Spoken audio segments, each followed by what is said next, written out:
السلام علیکم۔ چلیں آج قرآن پاک کے دوسرے پارے پر بات کرتے ہیں۔ یہ سورۃ البقرہ کی آیت 142 سے شروع ہوتا ہے اور 252 پر ختم ہوتا ہے۔ آئیے دیکھتے ہیں کہ اس حصے کا اصل پیغام کیا ہے۔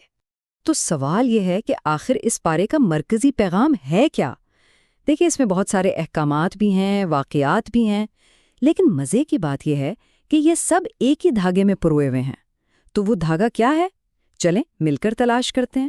اچھا، تو اس پارے کا آغاز ہی ایک بہت بڑے ایک تاریخی موڑ سے ہوتا ہے، اور وہ ہے قبلے کی تبدیلی۔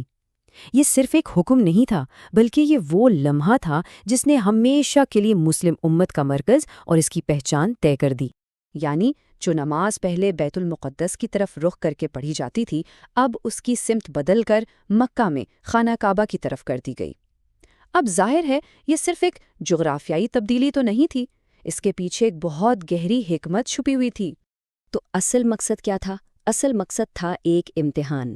اللہ تعالیٰ یہ دیکھنا چاہتے تھے کہ کون ہے جو بغیر کسی سوال، بغیر کسی شک و شبہ کے صرف اور صرف اللہ اور اس کے رسول صلی اللہ علیہ وآلہ وسلم کے حکم کی پیروی کرتا ہے۔ یہ ایمان کا ایک خرا امتحان تھا جو یہ بتا رہا تھا کہ اصل وفاداری کسی سمت یا عمارت سے نہیں، بلکہ صرف اور صرف اللہ کے حکم سے ہے۔ تو جب یہ اطاعت کا امتحان ہو گیا تو اس کے فوراً بعد قرآن ہمیں سیدھا ایمان کی اصل روح تک لے جاتا ہے۔ اور وہ روح کیا ہے؟ وہ یہ ہے کہ سچا دین صرف ظاہری رسموں کا نام نہیں بلکہ اس کی بنیاد دو بڑی اہم چیزوں پر ہے، ایک خالص توحید اور دوسری حقیقی نیکی۔ اسی پارے میں آیت نمبر 163 میں توحید کا کیا ہی خوبصورت اعلان ہے۔ وَإِلَٰهُكُمْ إِلَٰهٌ وَاحِدٌ، یعنی سب کا معبود بس ایک ہی معبود ہے۔ یہی تو اسلام کی بنیاد ہے۔ اس کا مطلب سیدھا سا ہے کہ ہر قسم کی عبادت، ہر دعا، ہر امید، سب کچھ صرف اور صرف اللہ سے وابستہ ہونا چاہیے، اور شرک یعنی کسی بھی قسم کی ملاوٹ سے مکمل طور پر بچا جائے۔ اور پھر قرآن ایک بہت ہی گہری بات سمجھاتا ہے۔ وہ کہتا ہے کہ بھئی نیکی صرف یہ نہیں ہے کہ اپنا چہرہ مشرق یا مغرب کی طرف پھیر لیا جائے، نہیں، اصل نیکی جسے بر کہا گیا ہے اس کا معیار تو کچھ اور ہی ہے۔ تو پھر سوال یہ ہے کہ اصل نیکی ہے کیا؟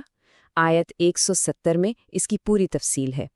یہ ایک پورا پیکج ہے جس میں مضبوط عقیدہ بھی ہے اور نیک عمل بھی، یعنی اللہ پر، آخرت پر، فرشتوں، کتابوں اور نبیوں پر ایمان لانا، اور پھر اسی ایمان کی بنیاد پر اپنے مال کو رشتہ داروں، یتیموں اور مسکینوں پر خرچ کرنا، ساتھ ہی ساتھ نماز قائم کرنا، زکوٰۃ دینا، اپنے وعدے پورے کرنا، اور سب سے اہم ہر مشکل میں، ہر آزمائش میں صبر کا دامن تھامے رکھنا۔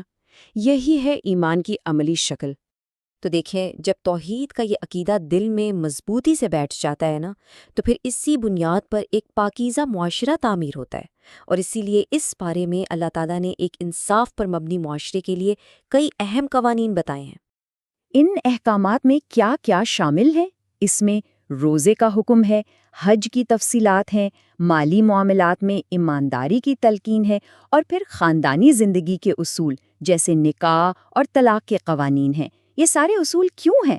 تاکہ زندگی کا ہر چھوٹا بڑا پہلو اللہ کی بندگی کے تابع ہو جائے۔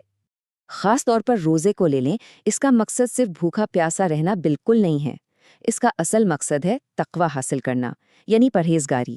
یہ ایک طرح کی روحانی ٹریننگ ہے جو انسان کو اللہ کے سوا ہر چیز سے بے نیاز کر کے صرف اور صرف اسی کے قریب لے جاتی ہے۔ اچھا، ان تمام احکامات کے بعد پارہ ہمیں ایک ایسی زبردست کہانی سناتا ہے جو اس کے مرکزی پیغام کو بہت ہی خوبصورتی سے واضح کر دیتی ہے۔ یہ کہانی بتاتی ہے کہ اصل طاقت اور کامیابی کا راز آخر ہے کس چیز میں۔ یہ کہانی ہے طالوت اور جالوت کی۔ ایک طرف طالوت کے ساتھ ایمان والوں کی ایک چھوٹی سی بظاہر بہت کمزور جماعت تھی، اور دوسری طرف تھی جالوت کی فوج جو بہت بڑی، طاقتور اور ہر طرح کے وسائل سے لیس تھی۔ تو اس کہانی کا سبق کیا ہے؟ بالکل صاف اور واضح۔ فتح کا انحصار کبھی بھی تعداد یا مادی طاقت پر نہیں ہوتا۔ حقیقی کامیابی تو صرف اور صرف اللہ پر کامل بھروسے اور اس کی مدد سے ملتی ہے۔ اسی چھوٹی سی جماعت نے اپنے ایمان کی طاقت سے ایک بہت بڑی فوج کو شکست دے دی۔ یہ ہے اصل طاقت۔ تو چلیں اب ان تمام باتوں کو سمیٹتے ہیں، قبلے کی تبدیلی سے لے کر طالوت کی فتح تک، جو ایک مرکزی پیغام ہر واقعے میں موجود ہے۔ اب اس کو سمجھنے کی کوشش کرتے ہیں۔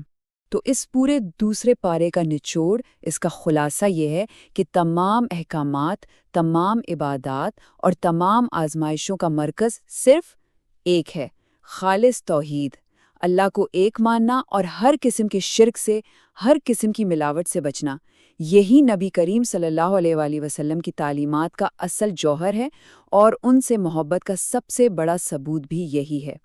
اور آخر میں یہ ایک سوال ہمارے سوچنے کے لیے رہ جاتا ہے کہ ہم اپنی روزمرہ کی زندگی میں، اپنے ہر فیصلے میں، اپنی امیدوں میں اور اپنے خوف میں اس توحید کے تصور کو کیسے زندہ رکھ سکتے ہیں؟ اس پر غور کرنا ہی شاید اس پارے کا اصل سبق ہے۔